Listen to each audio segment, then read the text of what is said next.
داسې کار شوی د یو چا کره مېلمه راغلی مېلمه راغلی او د مېلمه ته ډوډۍ موډۍ خوستې وه د مېلمه سره کوربه هم په دسترخوان باندې ناست و د کوربه اوس په بار بار دا ویل د حاجي چرګ راوړم مېلمه ورته وویل مېلمه دې زړه کې دا کار شوی و چې چېرته یې چرګ سور کړی دی اوس به یې دا دی پلیټ کې راوړي چې لږ ساعت به وشو بیا به هغه کوربه زوی به ورته وویله کوربه ته چې د حاجي چرګ راوړم هغه ودې ورته لږ صبر وکړه مېلمه لا ډوډۍ خوري موږ لا وریجو خورو موږ لا ډوډۍ خورو چې کله داسې کار وشي د مېلمه په ژوند کې سوچ وکړه که چېرته دا چرګ راوړي زه د ډوډۍ باندې ځان مړ کړم نو بیا به وروسته دا چرګ څنګه خورم هغوی ته غریب په وږه خېټه باندې صبر وکړه نو هغه کوربه ته زوی بیا یې ویله د حاجي چرګ راوړم هغه ته ویل ورشه راوړه هغه په ترخ کې ژوندی چرګ نیولی او راوړه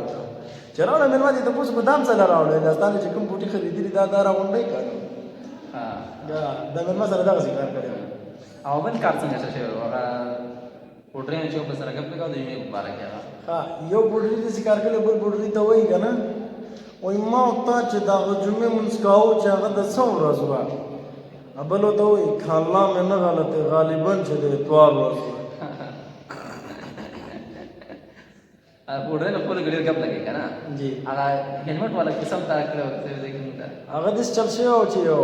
دوه بوډریانو نه یو هیلمټ د چا نه راپټ کړی او د خو اکثر بغلا باندې دي هیلمټ یې چا نه راپټ کړی او بیا یې سر ګرځېده